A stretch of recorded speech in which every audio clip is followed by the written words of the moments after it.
Queridos irmãos, bom dia a todos, bom dia que nos acompanham de casa, seu ambiente de trabalho, através da nossa rede social, pelo Instagram. Mais uma vez, nós aqui presentes no Centro Espírita Deus, Amor e Justiça, cumprindo o nosso calendário doutrinário. Nossa reunião doutrinária se faz de maneira híbrida, tanto presencial, claro, controlando o número de pessoas, face ao momento que nos encontramos. E aqueles outros que nos acompanham, como eu disse, pelas redes sociais. E como é de praxe, para darmos início ao nosso encontro desta manhã, vamos fazer a nossa oração inicial, para depois fazermos a apresentação do nosso companheiro que nos acompanhará nesta manhã. Então vamos aquietar os nossos pensamentos e nos ligarmos a Jesus, esse amigo de todo sempre, para que nesse instante, Jesus, com a tua permissão, possamos dar início ao nosso encontro doutrinário desta manhã, ao passo em que te rogamos proteção e amparo, inspiração para o nosso companheiro que nos conduzirá nesta manhã. Mas também te rogamos por todos os nossos companheiros que não puderam estar presentes, por esta comunidade aqui da Boca do Rio, por aqueles que estão em seus lares, passando necessidades físicas através das dores, através dos sofrimentos. Que neste momento, Senhor, com a tua magnânima força de amor, que possa envolver a todos esses que sofrem, mas que lhes dê consciência de que o sofrimento é passageiro, pois tudo passa. Assim sendo, bom Mestre, rogamos a Ti e aos abnegados trabalhadores desta casa, para que juntos possamos ser envolvidos nesse clima de paz e harmonia e também de amorosidade, que ao sairmos daqui sintamos todos fortalecidos na prática do bem e do amor ao próximo. Assim sendo, Senhor, ser conosco, bom Mestre, hoje e por todo sempre. Que assim seja. E como eu disse, amigos, hoje nós temos a grata satisfação de ter aqui conosco o nosso companheiro James Ney, que já fez palestra online, mas hoje está aqui presencialmente para nos conduzir no tema desta manhã, o sacrifício mais agradável a Deus. Esse tema encontra-se no Evangelho segundo o Espiritismo. Então, ao final, quem quiser fazer algum comentário, pergunta acerca do tema, no final da palestra será aberto esse momento. Então, que Jesus nos abençoe. James Ney, sinta-se mais do que em casa.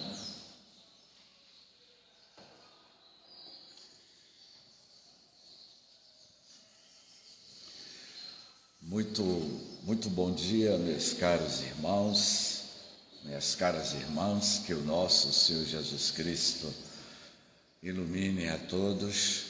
Para mim é uma grata alegria de estar presente no Centro Espírita Deus, Amor e Justiça, tendo o prazer de conhecer agora, não online, mas presencialmente, o nosso amigo Cosme, Jadson, Roberto e alguns amigos que eu já conheço que se encontram aqui no auditório. Falar da doutrina espírita, especialmente nesta grande jornada pelos caminhos da vida, quando o amor veio à Terra. Quando o amor veio à Terra, era a presença magnânima do Mestre Jesus, que seria o grande divisor de águas. Jesus, este grande arquiteto divino, conforme iria falar a sociedade maçônica, que o grande arquiteto do universo é Deus. E Deus, sendo justiça, amor e bondade, conforme está na primeira pergunta do Livro dos Espíritos, que é Deus. Deus é a inteligência suprema, causa primeira ou primária de todas as coisas. O nosso universo, como nós o entendemos, tem aproximadamente quase 15 bilhões de anos de formação. E esta grande sociedade secreta dos esotéricos, dos maçons, iria afirmar ao longo dos milênios de que há um arquiteto cósmico e que esse arquiteto cósmico elaborou a simetria, o esboço do que seria o universo, do que seria as grandes moradas, as grandes construções, que mais tarde, bilhões de anos depois, um dos co-criadores em plano maior iria elaborar a construção do que nós conhecemos hoje como planeta Terra, ou Mãe Gaia na mitologia grega. E este co-criador em plano maior é o Cristo planetário, este grande Cristo, este grande avatar divino que junto com o Pai, porque Deus é o Criador, Deus é que fornece a matéria-prima cósmica para a formação dos mundos, dos universos, e o Cristo é este co-criador em plano maior, que era ele, ou os Cristos cósmicos, como nós sabemos, é que vai manipular este fluido cósmico, esta energia para a formação dos mundos que nós conhecemos. Jesus iria afirmar: há muitas moradas na casa de meu Pai. E certamente o planeta Terra é uma dessas diversidades de moradas perdida nos confins do universo. Nós moramos em um país cujo nome desse país se chama Via Láctea. Nós moramos em um estado e o nome desse estado se chama Sistema Solar.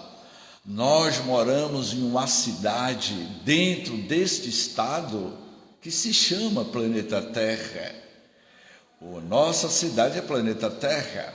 E a vila na qual nós moramos em uma pequena vila chamada América do Sul.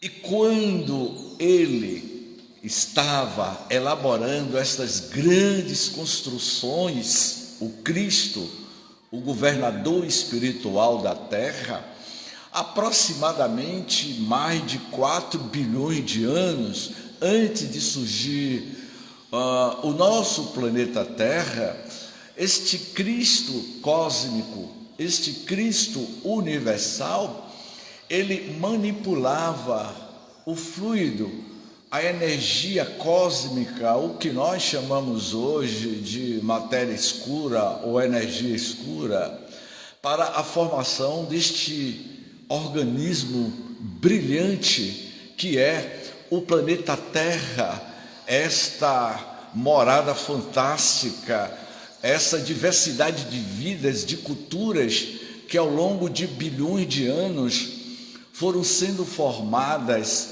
para servir a nossa residência, a nossa paternidade divina, na qual cada um de nós estamos ligados diretamente com o planeta Terra. As mães, as mulheres que têm o beneplácito de dar à luz a gestação divina na Terra, porque a maternidade é uma gestação divina. E quando a mãe dá à luz a uma criança, há todo um processo de ligação entre o cordão umbilical e aquela vida que está se formando. Em um determinado momento, após 9 meses de gestação, onde o ciclo da vida está sendo elaborado, aquele ser veio ao mundo.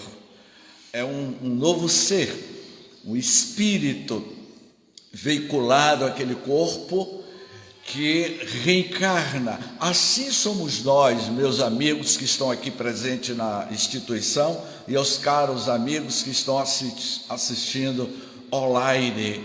A Mãe Gaia é o planeta Terra, e nós estamos totalmente conectados com ele. Cada um de nós carregamos ainda o nosso cordão umbilical ligado a este extraordinário organismo chamado planeta Terra. Este planeta Terra que deveria se chamar planeta Água, porque 70% da Terra é água, é oceanos. Portanto, quando o amor veio à Terra, iria aparecer no orbe terrestre o espírito mais perfeito que aqui esteve entre todos nós, o próprio, ele sim, o próprio governador espiritual, aquele que elaborou durante bilhões de anos a formação do planeta Terra, aquele que acompanhou toda a gestação da criação da Terra, aquele que descolou o satélite artificial que é a nossa Lua. A Lua, aproximadamente 2 bilhões, entre 2 bilhões a 1 bilhão de anos atrás, a Lua que nós conhecemos, que hoje tem uma distância de 300 mil quilômetros, aproximadamente 2 bilhões de anos atrás, a nossa Lua estava a 25 mil quilômetros de distância, praticamente colado ao planeta Terra, e havia uma ebulição. Quando eu cheguei hoje aqui no centro espírita Deus, Amor e Justiça, tinha um senhor muito simpático lavando uma panela gigantesca. Esta panela é onde se prepara a sopa e que todos os domingos se fornece sopa. E eu não cheguei, quando eu cheguei já tinha passado a sopa, eu nem senti o cheiro da sopa, que já tinha terminado. Mas o que me chamou a atenção desse senhor, que ele estava lavando um panelão, uma panela gigantesca, onde se prepara todos os domingos a sopa. A pergunta que vocês devem estar fazendo, mas James, o que é que tem a ver o sacrifício mais agradável a Deus? O que é que tem a ver a construção do universo com a sopa que é fornecida aos domingos pela manhã? O planeta Terra era um grande caldeirão de uma sopa que estava sendo elaborado. Para você ter uma grande sopa, você tem que botar todos os ingredientes cru e você leva ao fogo. E quando começa a ferver, começa a entrar em ebulição, aquela sopa, ele solta um cheiro apetitoso, não é isso, minha senhora? A senhora parece que a senhora está babando com essa sopa, não é? Então, essa sopa vai sendo construída, vai sendo elaborada, e quando chega um ponto, você desliga o fogo e a sopa começa a esfriar. E quando ela começa a esfriar de cima para baixo. Então, quando a sopa é muito apetitosa, depois dessa palestra eu acho que eu vou tomar uma sopa, né? Deixa-se uma camada sobre a sopa, não é isso que acontece? Não é isso que acontece? Não fica uma sopa, uma espécie de uma gordura, de uma gelatina sobre a superfície da sopa, mas a estrutura interna, no magna, vamos dizer assim, da sopa, ela é apetitosa. O que eu quero dizer a vocês, meus caros amigos internautas, o Cristo foi que fez esse grande caldeirão de sopa chamado planeta Terra e ficou no fogo durante 4 bilhões de anos e não 4 mil anos, como diz o Antigo Testamento de que o planeta foi construído em 4.000 anos. Portanto, quando o amor veio à Terra, o próprio Cristo, esse que é o fermento da vida, quando ele afirmou: eu sou o caminho, a verdade e a vida, ele veio em pessoa. Ele nasce do ventre materno de uma jovem adolescente de 19 anos, ela tinha 19 anos para 20 anos, Maria de Nazaré. O seu esposo José tinha aproximadamente quase 40 anos de idade. O Espírito, o anjo o Espírito Gabriel lhe aparece e lhe diz: olha, você vai receber o Filho do Homem, você vai receber um missionário cósmico, aquele que vai apresentar a ética do amor. Ele vem à Terra mudar os paradigmas da humanidade, mudar o destino do homem. E esta mudança do destino da humanidade estará centrado na transformação do nosso mundo íntimo, na transformação de cada um de nós. E ele veio, ele nasceu numa manjedoura, de forma simples, e aos 12 anos de idade, entre 12 e 13 anos de idade, aquele garoto que hoje seria um super gênio, ou criança dotada de uma intelectualidade elevadíssima, Jesus aos 12, 13 anos de idade dialogava com João Batista, o seu primo, Isabel, a mãe de João Batista, e eles dois conversavam, aqueles dois garotos. Maria de Nazaré dizia a Isabel, prima de Maria: mas o que é que o meu filho Jesus tanto conversa com João Batista? E por que ele está sempre apontando para o firmamento? Vai dizer Humberto de Campos, no livro Boa Nova, psicografado por Chico Xavier, de que aqueles dois garotos, em eternidade, já dialogava, dando o rumo da história da humanidade. O destino do mundo estava nas mãos daqueles dois garotos, ainda em eternidade. E Jesus iria apontar, dizendo que João Batista iria partir primeiro, e de fato João Batista partiu primeiro, abrindo as novas diretrizes para a implantação da Boa Nova, que estava em rumo, em um período em que a Galileia, a Palestina, vivia nas suas verdadeiras guerras, as guerras dos judeus, narrado pelo historiador Flávio Joséfo. Mais adiante, ele aos 30 anos de idade, agora já um homem formado de 1,70 m de altura, cabelos cor de âmbar, encaracolado, conforme a narrativa de Amélia Rodrigues em uma das suas obras, Primícias do Reino. Amélia Rodrigues trata o perfil de Jesus como um jovem notável, de um biotipo perfeito. Ele não tinha esses estigmas que nós temos.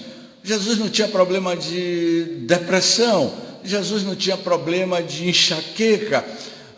Ele tinha um corpo biológico perfeito, porque o espírito perfeito numa estrutura biológica igual à nossa, mas ele só precisou simplesmente de 36 meses, 3 anos, para revolucionar a história da humanidade. E um dos projetos que eu chamo a Boa Nova e as parábolas de Jesus, o grande projeto de revolução para a humanidade. E Jesus saiu a semear. Durante esses 3 anos que ele levou a mensagem do amor, a Boa Nova como projeto de revolução, ele iria falar através de metáforas. Ele iria falar através de parábolas, que em latim é parábole, alegoria. Jesus, ele usou uma dialética, ou seja, uma linguagem simples, mas que tocava profundamente o coração das criaturas humanas. Quando Jesus elaborou a mensagem das bem-aventuranças, o sermão das bem-aventuranças, aquelas bem-aventuranças que foram 8 nobres verdades do Sermão do Monte, Jesus estava sintetizando todas as parábolas que ele tinha apresentado. Todas as parábolas que nós conhecemos vai convergir na síntese do pensamento cósmico das bem-aventuranças, quando Jesus, naquela manhã de março, levanta o seu verbo divino, o seu verbo de luz, e canta para a humanidade as bem-aventuranças, quando ele vai dizer: bem-aventurados os puros de coração, porque eles verão a Deus. Bem-aventurados os misericordiosos. E quando Jesus apresenta esta bem-aventurança, ele vai nos apresentar qual será o sacrifício mais agradável a Deus, qual deve ser a renúncia. Vamos tirar a palavra sacrifício e colocar renúncia. Qual a renúncia? Qual o testemunho de fé que devemos dar, não a Deus, mas a você mesmo? Qual é o testemunho que você deve realizar para a sua transformação íntima, para a sua revolução no seu mundo interior? E esta parábola, o sacrifício mais agradável a Deus, ou a renúncia mais agradável a Deus, porque o que Deus mais deseja de nós é a sua transformação. Eu me recordo que uma certa feita, minha mãe, era um dia das mães, e a minha genitora, hoje ela está com 82 anos, na época ela estava mais nova, mas ela iria me dizer algo que eu acredito que é o pensamento de muitas mães. E ela iria me dizer: meu filho, o que eu quero não é um presente, um objeto. O maior presente que meus filhos podem me dar é o amor, é a presença. Esse é o maior presente precioso que podemos dar a Deus, é o amor, porque um presente material, ele é volátil. E o que os pais mais aspiram dos seus filhos é este presente espiritual que é o amor. Então, quando ele diz, nesse texto, analisado por Kardec, que ele diz assim: portanto, se está fazendo a tua oferta diante do altar e te lembrar aí que teu irmão tem alguma coisa contra ti, deixa ali a tua oferta diante do altar e vai te reconciliar primeiro com teu irmão e depois virá fazer a tua oferta. Quantos de nós temos inimigos gratuitos, desafetos, pessoas que já passaram em nossas vidas? Eu me lembro que na Semana Espírita da cidade de Xique-Xique, alguns anos atrás, eu realizava uma palestra cujo título da palestra se chamava O Valor Terapêutico do Perdão. Esse era o tema da palestra, e eu digo que o perdão é a espinha dorsal do pensamento do Cristo na Terra. E eu falava sobre o valor terapêutico do perdão no sertão da Bahia, na cidade de Xique-Xique, na Semana Espírita dessa cidade, quando uma jovem de aproximadamente 30 anos levantou no auditório de voz alta, dizendo-me: você está falando em perdoar porque não foi com você. E eu parei de realizar a palestra e ela fez a sua catarse coletiva diante do auditório, dizendo: aquele infeliz me largou. Eu convivi com ele durante 10 anos, entre namoro e noivado, e quando eu já estava às vésperas do meu casamento, Ele fugiu, foi embora com uma mulher muito mais velha do que eu, e agora o senhor vem aqui na cidade dizer que a gente deve perdoar? Como eu vou ser perdoado se eu fui atingido nas fibras íntimas da minha alma? Eu parei, fiquei ouvindo e disse, não só para ela, mas para todos: eu sei o que é isso, porque eu já passei por isso. Perdoar requer maturidade psicológica. Perdoar requer tempo. É evidente que cada um que está aqui no auditório tem o seu tempo de perdoar ou não, e devemos respeitar. Mas Jesus, quando afirma que se você quer fazer a oferenda, significado da oferenda, de você elevar o passamento, não é fazer uma oferenda de objetos, de depositar a oferenda aos deuses da cultura afro, a oferenda aos santos, você acender uma vela. O que adianta você acender uma vela? O que adianta você fazer um ebó em reverência aos deuses africanos, mas se você não muda a sua conduta? O que adianta você acender inúmeras velas para o seu santo de devoção dentro da igreja, mas lá fora você ainda continua carregando sentimentos de ódio e ira?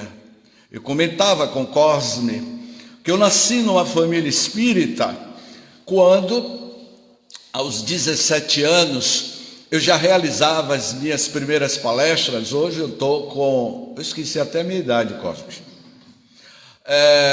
Com 60 anos, e quando eu era adolescente eu sofri bullying. Hoje eu sei que é bullying. Na década de 70, na porta da escola Parque, aqui em Salvador, eu tinha um colega que me botou um apelido. Eu devia ter uns 14 anos. E quando saía da escola, Parque, no bairro da Caixa d'Água, ele me chamava, eu não vou dizer o nome do apelido, para que vocês não saibam, e eu posso vir a ter problema com vocês depois, se eu dizer qual era o meu apelido. Então, eu briguei com ele na porta da escola. Eu tinha 14, 15 anos, mas briguei literalmente de murros e pontapés. Eu odiava Paulo, eu não gostava de Paulo, e ele também não gostava de mim. O infeliz do Paulo morava na mesma rua onde eu morava. Eu tinha um sentimento de mágoa, de dor, porque ele era aquele garoto, aquele jovem que me atormentava. E eu briguei com ele. Saímos de fato de murros e pontapés na porta da escola. O tempo foi passando. Hoje de manhã eu publiquei um texto de Mário Quintana no meu grupo de estudos, falando sobre o pensamento. O nosso tempo que deve ser aproveitado o máximo possível do ponto de vista positivo na nossa jornada. Eu cheguei aos 20 anos de idade, eu não falava com ele, e Paulo também não falava comigo. A gente morava na mesma rua. Quando eu via ele caminhando na mesma direção da calçada, minha senhora, eu mudava de calçada porque eu baixava a cabeça, não olhava para a cara dele, porque eu não gostava dele, e ele também não gostava de mim. O tempo foi avançando, e olha que eu já era espírita. Eu nasci numa família espírita, mas guardava, meu amigo Roberto, o sonoplasta, eu guardava esse sentimento de mágoa, de rancor, mesmo com todo o conhecimento espírita. Ter conhecimento teórico da doutrina espírita, todo mundo tem. É fácil você ter conhecimento teórico. A doutrina espírita, a literatura espírita é vastíssima. Você pode ter acesso à literatura, a ter conhecimento, mas ter conhecimento não é significado de evolução moral e espiritual. Então eu tinha muito conhecimento, mas pouca vivência da prática da doutrina espírita. E você, nós, temos que ser um dia testados naquilo que nós vivenciamos na tribuna espírita, na casa espírita. Foi quando, aos 25 anos, eu fiquei sabendo, Cosme, que ele foi embora do bairro onde eu morava e não estava mais morando na rua. Sabe o que aconteceu, minha senhora? Eu dei graças a Deus quando eu descobri que ele não morava mais lá. Eu disse, aquele infeliz foi embora. 10 anos depois, ele foi embora. A vida, esse sacrifício agradável a Deus, antes de você reconciliar com Deus, antes de você levar a oferenda, o altar ao Criador, reconciliai-vos com seus desafetos, para que você possa, em espírito e verdade, sentir a presença do divino na sua vida, na sua existência. Passado aproximadamente 38 anos desta peleja, deste embate na porta da escola, 38 anos depois, eu me encontrava em uma semana espírita no sul da Bahia. O auditório lotado com mais de 200 pessoas naquele auditório, e eu iria encerrar aquela célebre semana espírita daquela cidade lá do sul da Bahia, quando eu assumi o púlpito e comecei a falar da filosofia do amor do Cristo para a humanidade. Quando eu falava do amor incondicional, que a doutrina espírita nos propõe como reforma íntima, transformação em nossas vidas, e eu falava de forma tão veemente, naquele auditório lotado, para minha surpresa, entra um senhor de idade, de cabelos grisalhos e careca.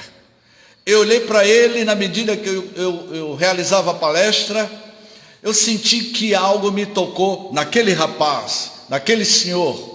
Era ele, o dito cujo do meu inimigo número 1 de infância estava Roberto, no auditório, depois de 38 anos, assistindo uma palestra daquele expositor James, que brigou com ele na porta da escola. E ao terminar a palestra, ele veio na minha direção, as minhas pernas tremeram. Era ele, o meu inimigo, o meu desafeto, dentro do auditório espírita, assistindo uma palestra nossa sobre o amor cobre uma multidão de pecados. Foi quando ele disse assim: James, eu, pois não? Eu dei uma de João sem braço, fiz de conta que não estava reconhecendo ele. James, lembra de mim? Eu disse: você é familiar. Aí ele: não lembra de mim? Eu conheci você, James, pela sua voz. A sua voz não mudou, a sua aparência mudou, mas a sua voz continua a mesma. Aí eu disse: claro que eu me lembrei dele. Claro, porque há aquilo que nós chamamos de sintonia, sincronicidade. Você fica veiculado através de fios invisíveis, energéticos, com afetos ou desafetos. Um dia você vai ter que acertar as contas com você mesmo, diante do seu desafeto, para que você coloque no altar da vida, para que você ame a Deus. Você tem que amar a si mesmo.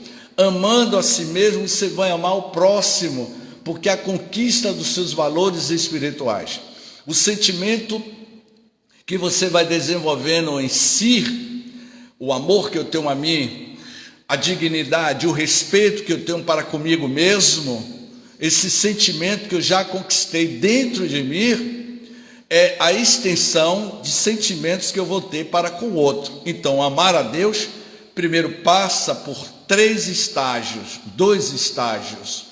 Ame a si mesmo, ame o próximo, para depois amar a Deus.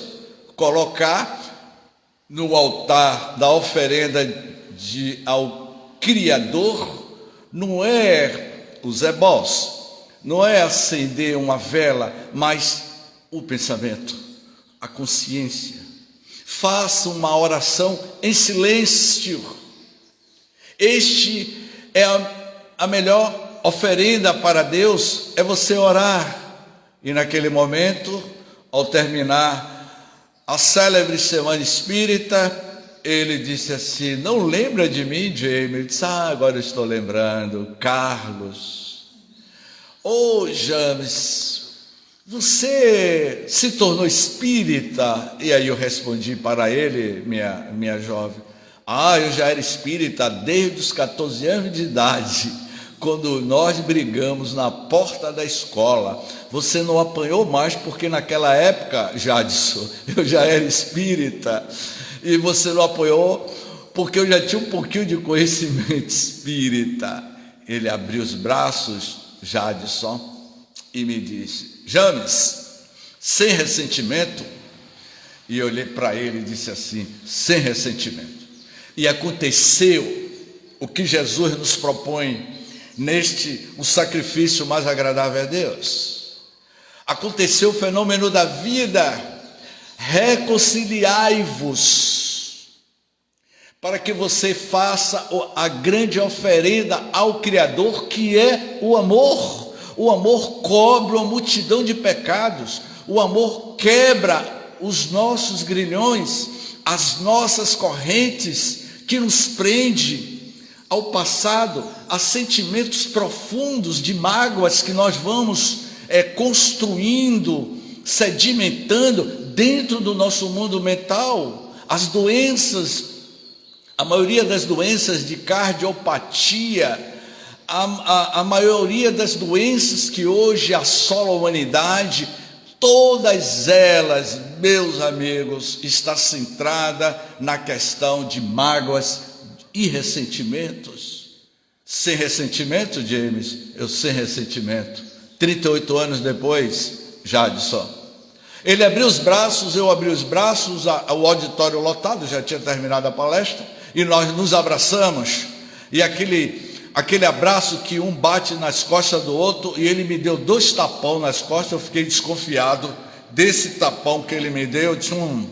Esse tapão está aflorando de novo as reminiscências. E aí demos boas gargalhadas, e eu disse assim no pé do ouvido dele: Cosme, olha, isso nós abraçados, olha, se você me chamar daquele apelido de novo, vai ser mais 38 anos de raiva e ressentimento. Ele deu boas risadas, e ali aconteceu o fenômeno da vida.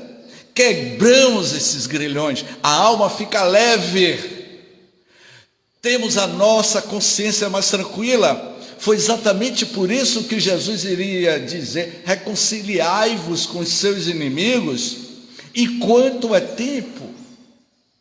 Portanto, meus queridos irmãos, nesses dias atuais, em tempos de pandemia, em que a humanidade vive o seu luto coletivo, e muitos de nós perdemos entes queridos, amigos, que retornaram à pátria espiritual, o mundo dos espíritos, e que Jesus, esse paladino do amor, vem nos apresentar uma das bem-aventuranças, bem-aventurados os misericordiosos, que com ele terá esperança. Portanto, meus irmãos, façamos uma nova leitura da nossa postura, de como nós estamos realizando as nossas oferendas ao altar da vida. Ofereça o teu amor como presente, como dádiva divina. O que eu posso dar, James, a Deus? Doe, seja amor, como iria afirmar o monge alemão Anser Grun. Anser Grun escreveu um livro cujo título do livro se chama O Amor como Revolução. O Amor como Revolução. Anser Grun vai dizer que quando você começa a vivenciar esse amor de forma incondicional, a sua vida fica mais leve e você vai viver muito mais, minha senhora, se você abrir a janela da tua alma, abrir a janela do teu coração, você vai sentir leveza, por mais que você receba alfinetadas que a vida nos proporciona, você vai receber essas alfinetadas com leveza, porque você é todo amor. E Anser Grun vai dizer que o amor é um grande tsunami que ocorre dentro de nós, quebrando as nossas placas tectônicas essas que cada um de nós carregamos no nosso mundo íntimo, que se chama ego, materialismo, egoísmo, e de vez em quando vem uma tsunami emocional que rompe as nossas placas tectônicas egóicas, para a gente vivenciar de forma integral o amor. Portanto, meus queridos irmãos, sejamos amor, porque o que podemos oferecer ao altar da vida é a sua mudança íntima, é a sua transformação. O altar da vida é o próprio universo. Mas James, como eu posso vivenciar essa experiência diante das dores que eu estou vivenciando, as decepções que eu estou passando na vida, as dores que eu sinto? Eu estou sendo lapidado conforme eu ouço constantemente nos bastidores das nossas lives, alguns companheiros dizendo: mas James, eu estou desacreditando da vida, porque eu estou sofrendo tanto. Por que, James, eu sofro tanto? Eu disse: olha, minha filha, cada um sofre a necessidade que precisa para a sua transformação. E aí eu sempre gosto, para encerrar, nas nossas considerações de finalização, eu retorno ao início das nossas reflexões, das nossas palestras. Há muitas moradas na casa de meu pai. E essas moradas na casa de meu pai são 3 níveis. Eu falei uma delas, a diversidade de mundos habitados. A segunda morada na casa de meu pai é o mundo espiritual. E a terceira morada na casa de meu pai, essa é a mais complexa de todas, e falamos durante a nossa palestra da manhã de hoje. Uma das maiores, grandes moradas da casa de meu pai está dentro de você. Há muitas moradas na casa de meu pai, e uma dessas moradas está dentro de você. E o que eu devo fazer para conhecer esta grande morada? Moradas desconhecidas.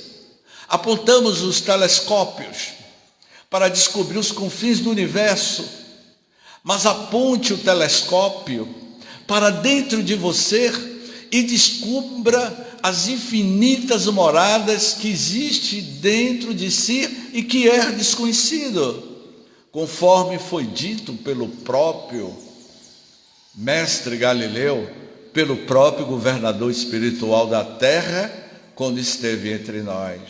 Eu sou a luz do mundo, a luz da vida. Conhecereis a verdade, e a verdade vos libertará. A verdade vai libertar você dos grilhões que você está preso dentro de si. E lá no templo de Delfos, escrito pelas pitonisas, que hoje são chamados de médios, vai dizer: homem, conhece-te a ti mesmo, e conhecendo a ti mesmo, conhecerás o universo, e conhecendo os universos, conhecerá Deus. porque você está mergulhado em Deus. Deus está em si, porque você é de essência divina. Portanto, se você deseja amar a Deus, faça a maior de todas as oferendas ao Criador, que é amando a si mesmo e amando ao próximo. Gratidão, muita paz.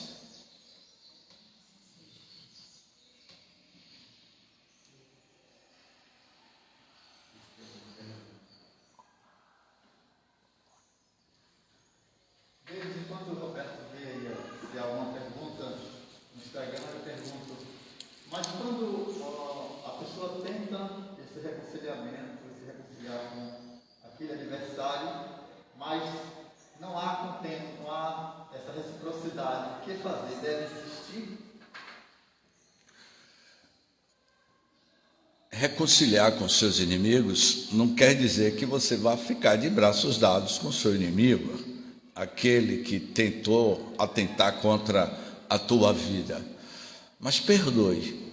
Eu citei o exemplo aqui da moça lá de Xique-Xique e citei a minha experiência pessoal. E eu iria dizer que perdoar requer tempo. O meu tempo é um, o tempo de Cosme é outro, o tempo de Roberto é outro, o tempo de Jadson é outro. O tempo de cada um de vocês em perdoar, em reconciliar com o outro, é o seu tempo. Então não devemos exigir nada.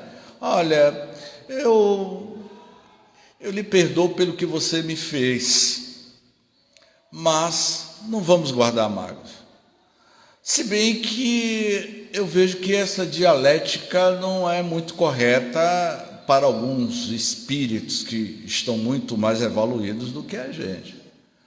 Porque quando alguém dizia Chico Xavier que se magoavam com Chico, e que Chico ficava magoado, e alguém pedia a Chico, você me perdoa? Chico disse, eu não vou lhe perdoar, porque quando a gente pede perdão é porque você ficou magoado. E Chico, eu não vou perdoar porque eu não guardei nenhum tipo de mágoa, de ressentimento. Isso são a grandeza dessas almas. A gente só perdoa quando a gente fica magoado, ressentido. Mas eu não fiquei magoado, não guardei mágoa, ressentimento, então eu não vou lhe perdoar porque não sinto isso. Será que a gente tem ideia da dimensão do que é o amor? O amor, vai dizer Teilhard de Chardin, que foi um grande monge francês. Teilhard de Chardin iria dizer que uma das grandes descobertas da história da humanidade foi a descoberta do fogo, no tempo da pré-história. Mas a maior de todas as descobertas, quando o homem descobrir o que é verdadeiramente o amor, será a maior revelação da história do mundo. Amor, amar. Por que a gente não consegue entender? Amar.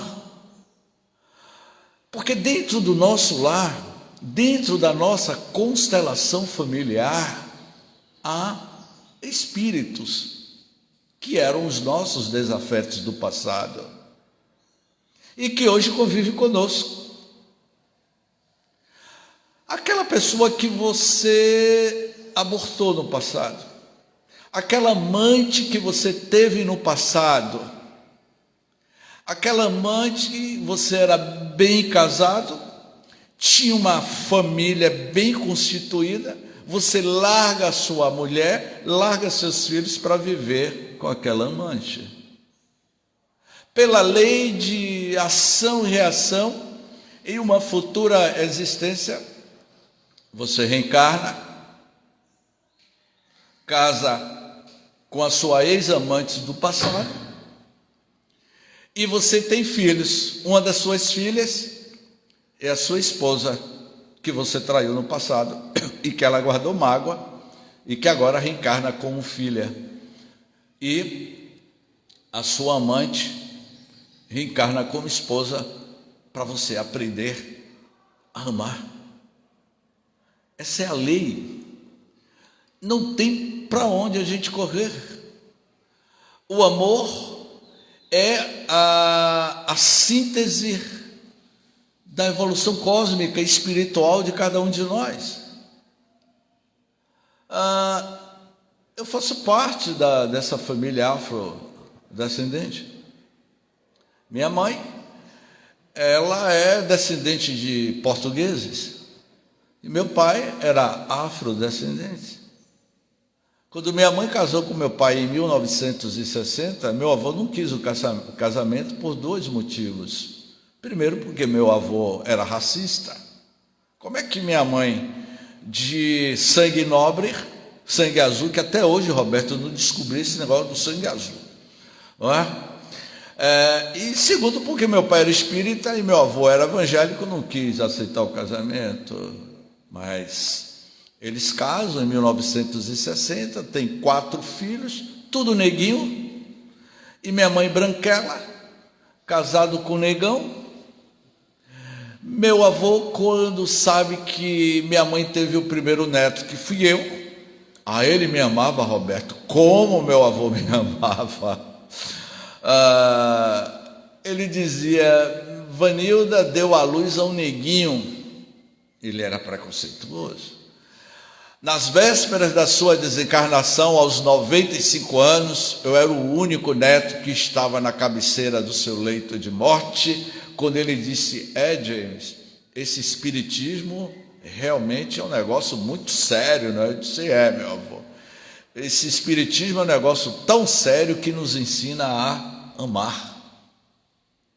No Dia das Mães, um certo dia, ela me disse, meu pai já tinha desencarnado há muitos anos, os meus neguinhos estão todos reunidos. Minha mãe, isso é bullying, isso é racismo, a gente pode lhe processar, dona Vanilda. A gente brincando com ela.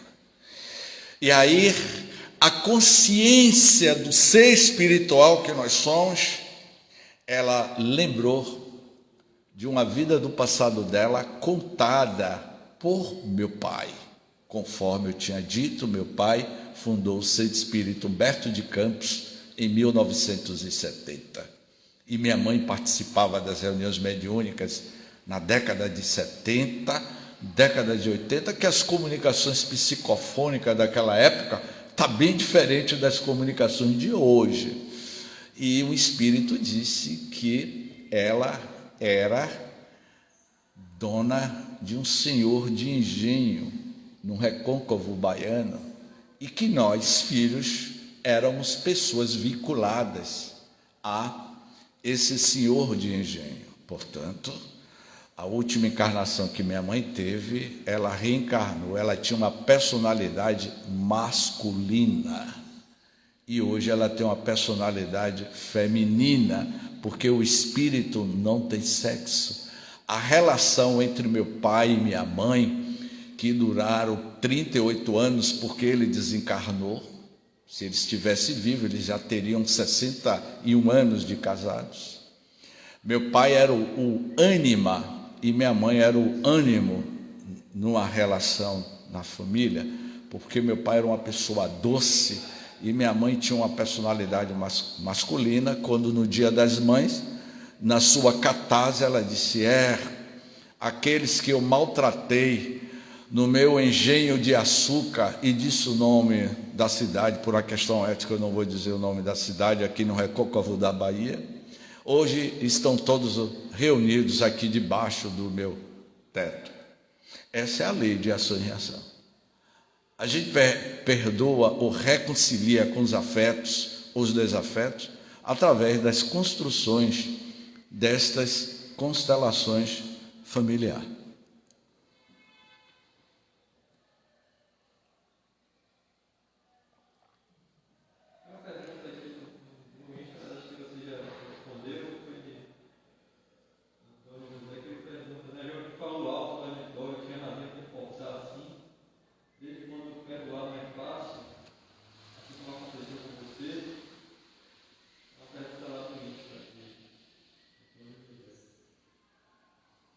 De certa forma, eu respondi: perdoar requer maturidade e devemos se respeitar o tempo de cada um.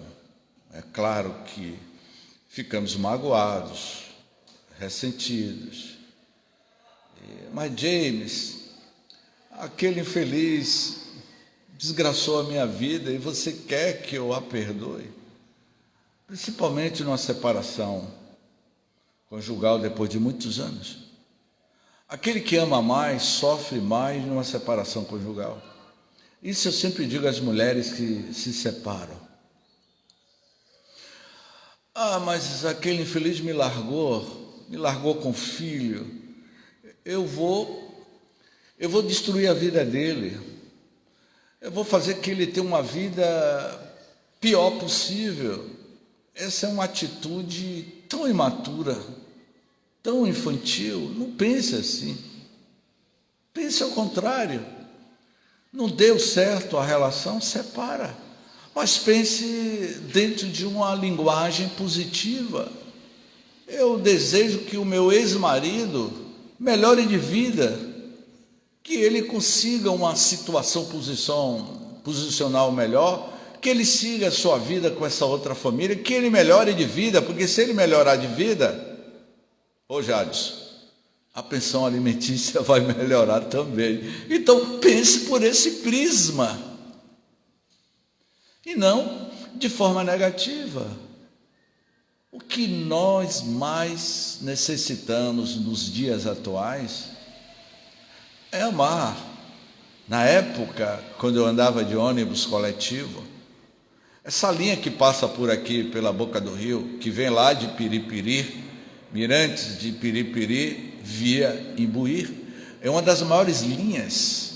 São o percurso total dá 45 quilômetros, você saindo lá de Mirantes de Piripiri, fazendo esse percurso todo, que eu conheço.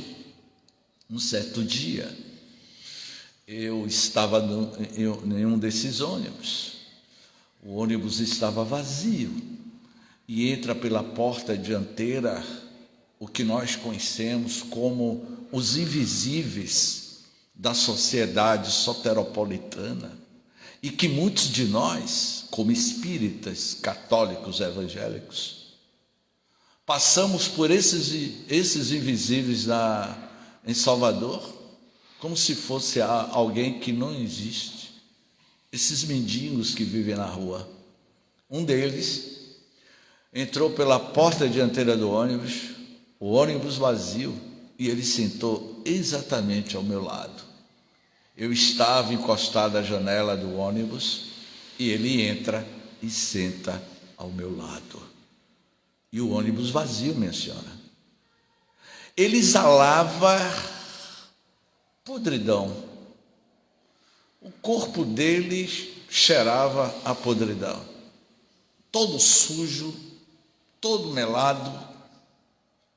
Parece que já tinha anos sem tomar banho, cabelo todo sujo. Essas pessoas indigentes, fedendo até a alma. Ele sentou ao meu lado e eu fiquei encostado na janela. E o ônibus estava vazio. Mas em momento algum eu não levantei para sair daquela posição e ir para outra. Sabe por quê? Porque eu aprendi na prática que viver o Evangelho de Jesus tem que ser na prática. Eu iniciei aqui a nossa live, ou melhor, a nossa palestra presencial e online, que ser espírita é fácil, estudar a doutrina espírita é fácil, mas vivenciar na prática é difícil. Muitos são chamados, poucos são os escolhidos.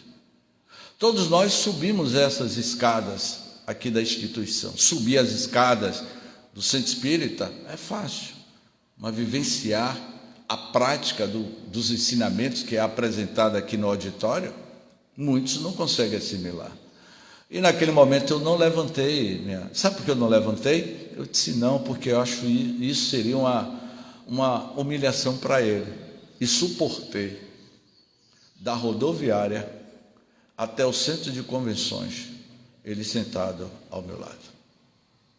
A doutrina espírita, no pensamento de André Luiz, vai dizer: os espíritas são os milionários da felicidade.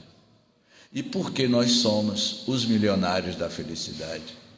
Porque a doutrina é o cristianismo redivivo, nos ensina a amar de forma incondicional.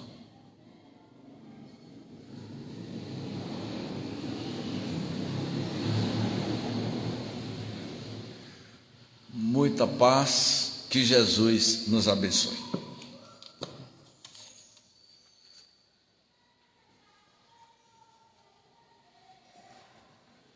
Então, amigos, é só gratidão ao nosso companheiro James por a sua conversação conosco sobre os ensinamentos do Cristo. E cabe a nós fazer as nossas reflexões íntimas, ser o nosso juiz através da nossa consciência.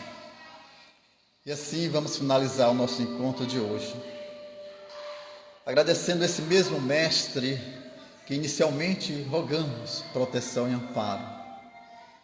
Agora, querido Senhor e amigo Jesus, queremos te agradecer por mais este ensinamento que é relembrado em cada um de nós, pela oportunidade de aqui estarmos juntos, nos colocando cada um diante de si mesmo, de sua consciência, para assim aproveitarmos ao máximo. Como disse o nosso companheiro James, estudar o Espiritismo é fácil, mas precisamos mais do que nunca praticá-lo.